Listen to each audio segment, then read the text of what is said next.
Say you don't know me, I recognize my face. Say you don't care who goes to that kind of place. Knee deep in the hoopla, sinking in your fight. Too many runaways eating up the night. Marconi plays the mama. Listen to the radio. Don't you remember? We built this city. We built this city on rock and roll. We built this city. We built this city on rock and roll. Built this city. We built this city. Hi, good evening. My name's Andrea Gartner-Jabbar, and I'm manager of City Center Danbury. I'd like to welcome you to tonight's program, Building Downtown Danbury into a Music City. Danbury has always been a place about community, and nowhere can the community celebrate better than downtown. Before I begin a dialogue with our esteemed guests today, I would like to take some time to talk about City Center. As manager of City Center, my job is to institute the principles of organization, design, promotion, and business development according to the National Main Street Revitalization Program for Main Streets USA. This federal program was created about 20 years ago to address the concerns of declining downtowns across the U.S. with the buildings of malls outside the main city centers and big box retail stores. City Center Danbury is a member of the National Trust for Historic Preservation and the Connecticut Main Street Center, the state organization that institutes this 4-point program. City Center is a not-for-profit organization that is led by a board of commissioners. We meet monthly throughout the year, and I will say that I'm very fortunate to have such a committed and thoughtful group guiding our future efforts. We mindfully use the principles of organization, design, promotion, and business development as a filter in our programming and organizational decisions. City Center comprises about 1 square mile of a special services district that overlaps much of historic downtown. The district runs from Franklin Street by the railroad tracks down to St. Peter's Church and roughly 1 block out on each side of that stretch. City Center is supported through a special tax that is levied on the City Center district property owners and also by support that the City of Danbury gives. We collect individual donations during our Concert on the Green series, and we are underway with an effort to appeal to individuals to contribute to the Danbury Downtown Council. The Danbury Downtown Council is the organizational part of City Center that brings the Farmers Market, the City Center Summer Concert Series, Halloween on the Green, and Light the Lights. So if you are a believer in the ongoing effort to revitalize downtown, please consider becoming a member. Our membership levels include seniors, students, individuals, families, donors, and sponsors. City Center will also be bringing First Night back to Danbury, so be sure to watch for details coming this fall. With a renewed energy to bring arts and culture to the Central Business District, City Center is committed to downtown's vibrancy and sustainability. For more information on what's going on, you can visit our website at citycenterdanbury.com. Also want to say that if you'd like to tune in again to this show, you can tune in tomorrow at 12 noon, or also visit the show on the blog at www.iawab.blogspot.com. Okay, and I'd like to introduce our panel tonight to you. First, we have Richard Matthews, President of Matthews Communication Media. It's an integrated marketing and public relations firm with offices in Connecticut and California. Richard has extensive experience with some of the country's best-known music festivals, including South by Southwest in Austin, Texas, the San Francisco Blues Festival, and Gathering of the Vibes in Bridgeport, Connecticut, as well as a variety of sports and entertainment projects. He is best known locally as the consultant who managed the launch of the Housatonic Valley Sports Organization, also now known as Housatonic Valley Sports, I understand. And he has also run a summer music series in Rowayton, Connecticut for 5 years. Welcome, Richard. We also have as our guest Antonio Carlos. He is co-founder of Black Hawk Productions, a promotion company based in Danbury, Connecticut.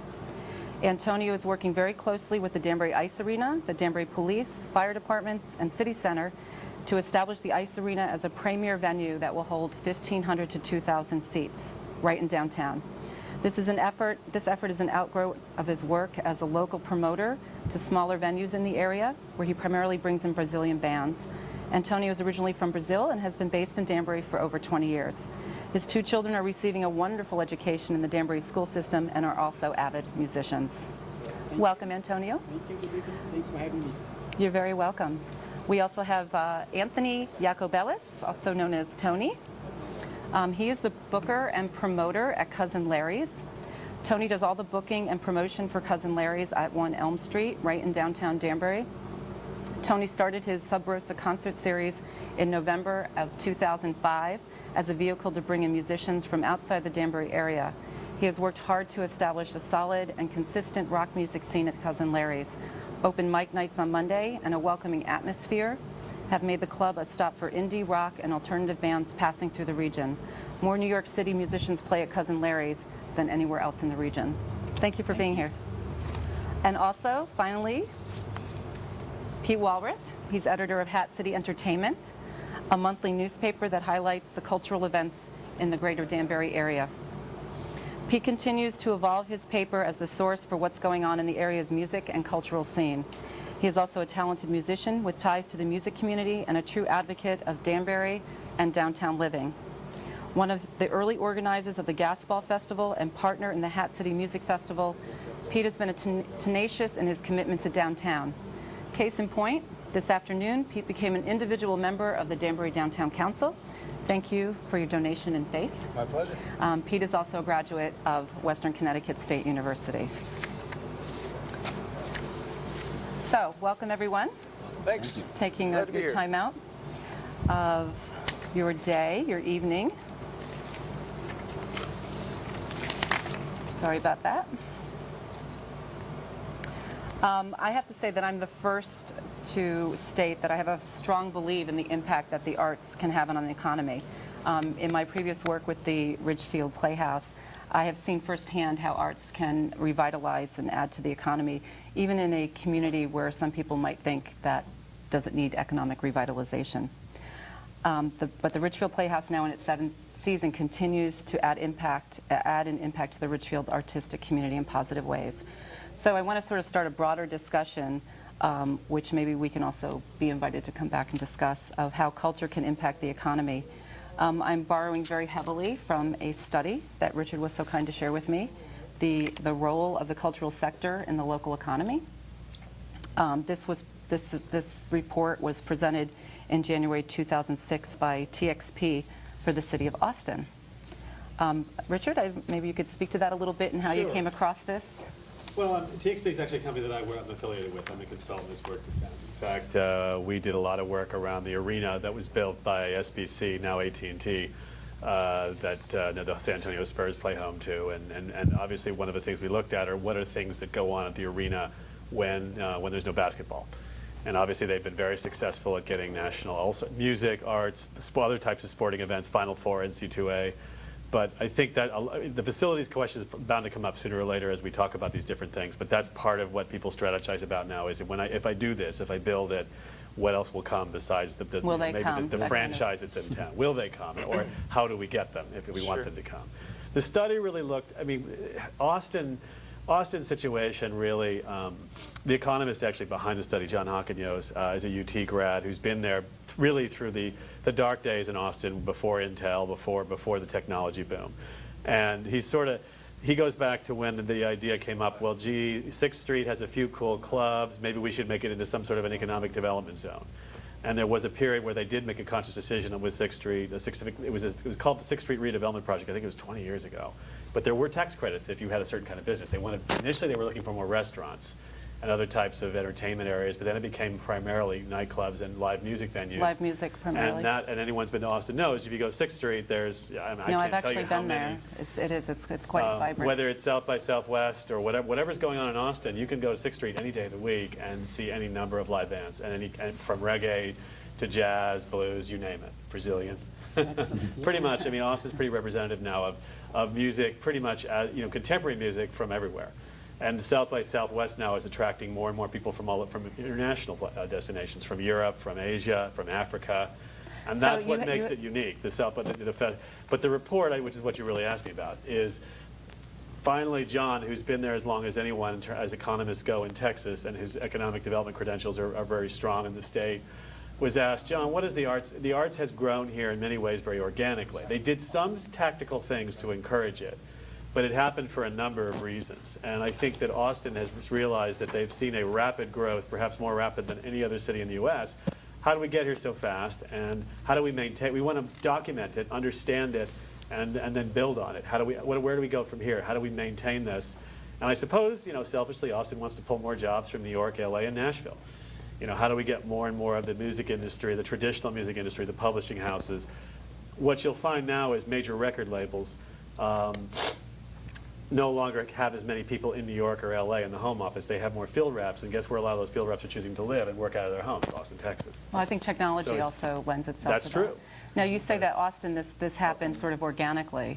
So if a community were to commit to a development project that included music as an economic, not industry, I guess for lack of a better word, what would be the benefits of that? Well, I think, and I say organically, Texas has a proud history in terms of music. They have a number of American styles of music were originated there, a number of great bands, Stevie Ray Vaughan, the various other types of styles, the connection between the south of the border sound and the Texas sound.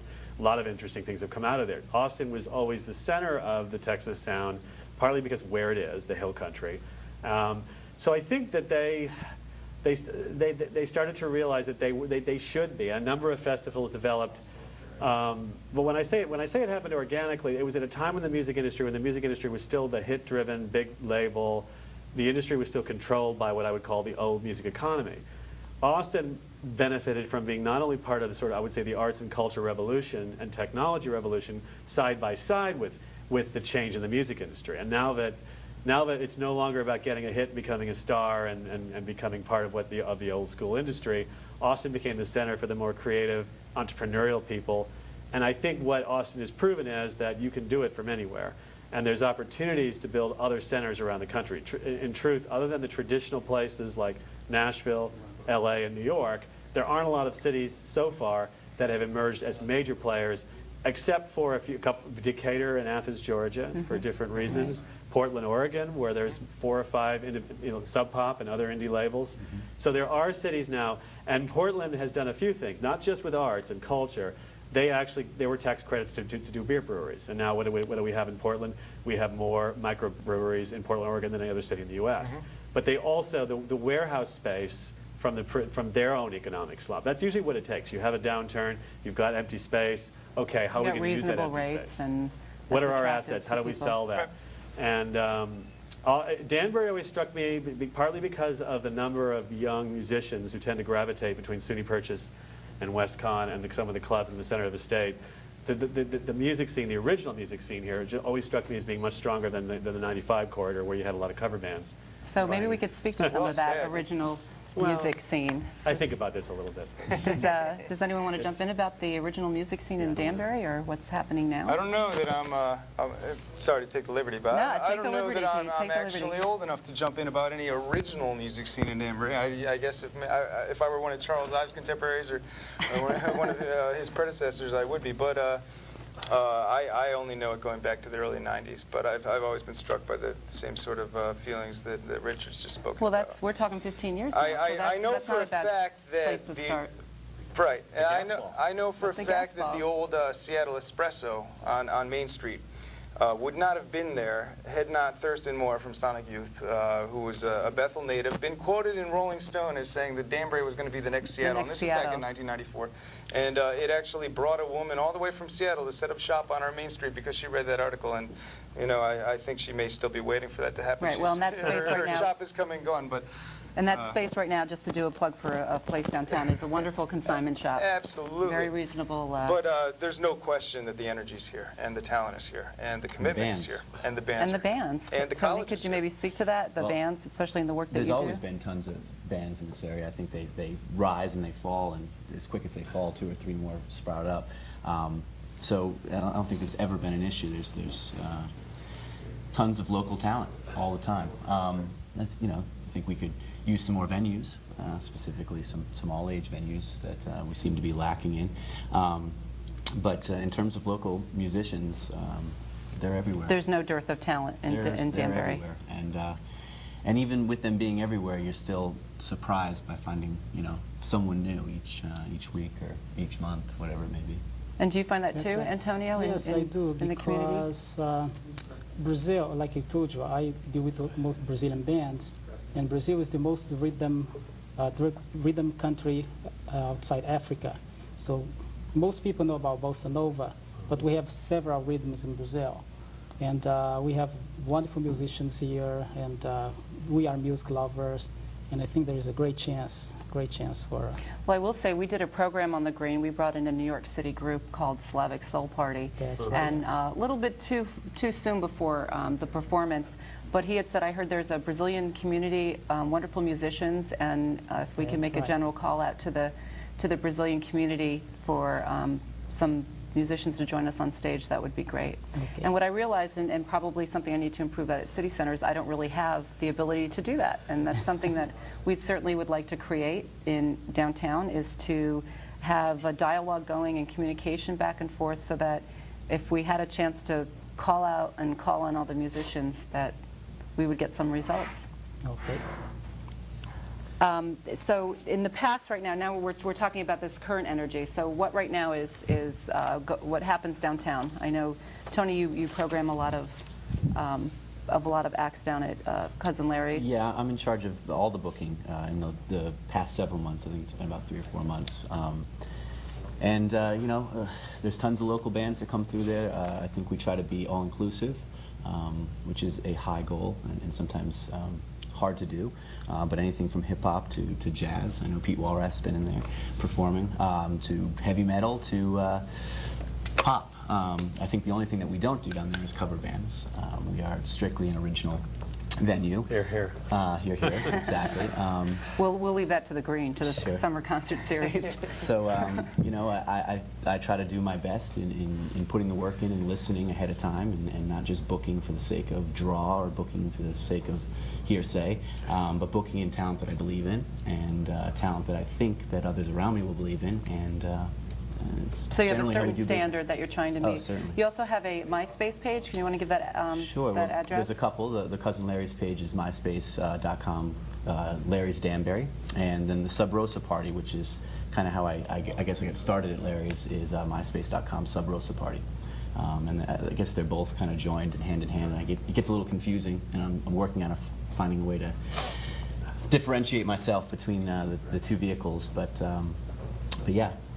For the most part, they're one and the same. That's great. It looks like we have a caller, and so we will take this call. Hi, you're on the air. What's your question? Okay, we don't have a caller. Or we don't have a question. Or we don't have a question. Brian Blair. Okay.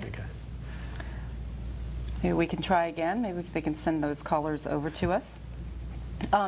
What is your perception, and I'll ask this generally, and I'm certainly, Richard, you can give us a perspective from outside Danbury, of what the obstacles might have been in the past to creating a integrated or just, you know, music scene that extends beyond Danbury as far as reputation and filters downtown into the economy.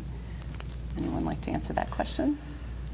There's historic blocks to it. I mean, I imagine that historic blocks to any economically challenged area where maybe the perception of downtown is not a good place to go at night. I think that, I mean, at one point Austin did have to deal with that, and Portland had to deal with that before their warehouse district sort of went through their boom.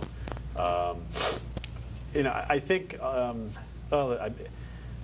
I mean, historically, I mean, during the gas ball days, what was your perception of how the community received the event and how the attendees received coming to Danbury? Well, the gas ball was extraordinarily, you know, grassroots affair. DIY. I don't think it ever aspired to be, yeah, DIY, exactly. I don't think it ever aspired to be anything more than that, quite honestly. And wait, you said DIY?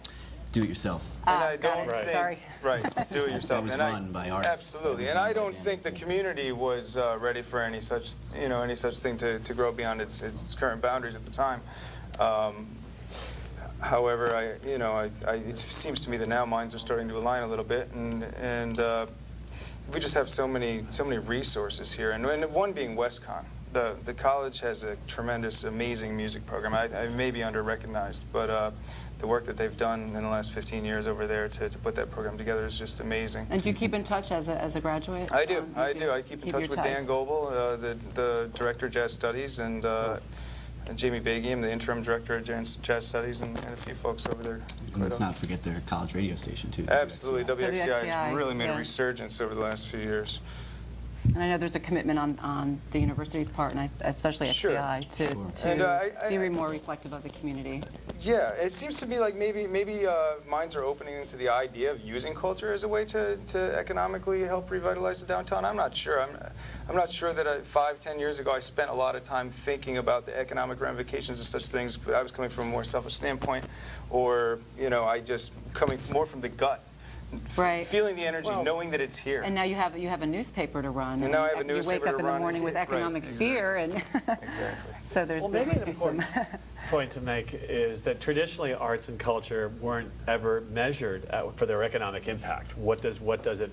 And that's what, when you were asking about the study earlier, it really does. It goes through several American cities, and it pretty much documents the amount of jobs that the city might see in art, not just in music, but arts and culture. And now we're at a point where economists are actually measuring. I think that says something right there, that economists are now measuring the music economy. So we're realizing that life is about more than where you go to the office, and that we all have to do other stuff to stay happy. And in the it becomes a quality of life issue. It becomes a quality of life issue, exactly. That's pretty much what I meant to say. And what economic development or people all over the country now are sort of, there's one book in particular, and those who are listening who know this, Dr. Richard Florida from the Carnegie Mellon Institute, who's coined a new phrase, which is kind of the phrase for the future, which is quality of place. Quality of life was the old school way to approach how people evaluate a community, whether they wanted to be there. What it really refers to is that people are now picking place first, job second. The knowledge workers, that's another Dr. Florida phrase. The knowledge workers are the well-educated, high-tech people with skills. Every town wants them. Every town is competing. Every city and town in the U.S. wants to attract those people and the businesses that employ them. So what are the things that they find that knowledge workers are looking for are arts and culture and sports.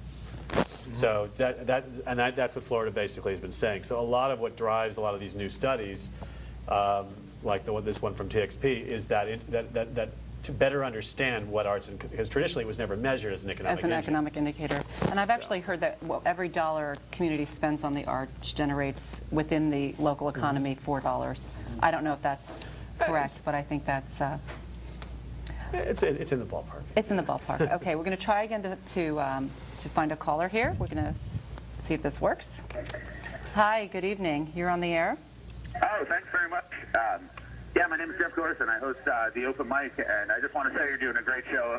Long-time watcher, first-time caller, but I agree with everything that you guys have said. Danbury is definitely coming up, and shout out to Pete and Tony. Really, I think all your viewers should definitely support the local scene, and I think that Danbury is definitely coming up. I've lived here for 3 years. I lived in Seattle for almost a decade, and the fact is I've never seen a scene that is so close-knit amongst both the local performers and a lot of the really the customers of the local clubs, and I just wanted to mention that. Okay, so what do you think we need in downtown to keep moving forward from someone who's been in the community for 3 years? Honestly, I think that we should get I honestly think that we should just really just keep pushing, like Tony had mentioned just a few minutes ago, we should get more venues, more all-ages venues. It's hard to be a door guy. I work the door at Cousin Larry's on the weekends, and it really stinks to push young kids away sometimes, and we definitely need to bring all ages together. We need more local shops for kids to play music, because it's quite unfortunate that most of these venues are 21 and over. And also on the 21 and over clubs, we definitely need to bring in some more national talent and really push the original music scene. I think that there's so many places that are big places that pack the house when, I don't mind Elton John, but I could put Elton John on the jukebox. Whereas, I'd like to hear original music, and I think that we should really push more original music and that's just about that. Okay, thank you very much for your call. Well, all right. Well, see you guys Thanks, later. Jeff. Thank you. Bye. Thank you. Well, that is a really good point, because I think one of the ways to foster music downtown, creating jamborees, especially downtown as a music city, would be to have these venues. I mean, currently we have City Center provides a venue on the green with the summer series. You have your venue. Antonio's working to, maybe you could speak a little bit about that, the collaboration with the Ice Arena. The Danbury Arena. And talking about the 21 and over, Blackhawk Productions is planning to bring Sean Paul to Danbury. When I mentioned that to my daughter, she went crazy. Very nice. And then she came up with a lot of names that I, being a musician, never heard. And like your daughter is, how old is your daughter? She's 15. 15. And she's a so singer. she's looking, she's a she wants dancer. music. Yeah. And she also sings. She wants to open up to all these people when they come here. And she mentioned T-Pain to me. I said, well, who are these people? Oh, and then she downloaded all the information to me and say, they don't have any place to go. Younger than 18, you know. So the Ice Arena could really be a venue for that. Be a great place, and if you bring Sean Paul to the Ice Arena, 2,000 people will turn out? What does everyone think? I'd vouch for that. You would? For Sean Paul, I'd Put it vouch right for that. here, right here I would tonight. vouch for that. That's great. So we'll all do what we can to help thank you very bring the much. bodies in.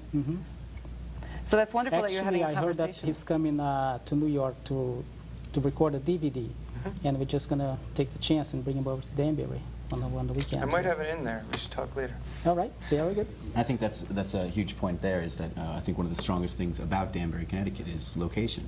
That's correct. Absolutely. Yep. We are 50 miles away from New the York. East Coast music mecca, if not an international, mecca for music. Yep. And tons of bands and tons of artists, whether it's hip hop or it's rock or whatever, are being routed through there.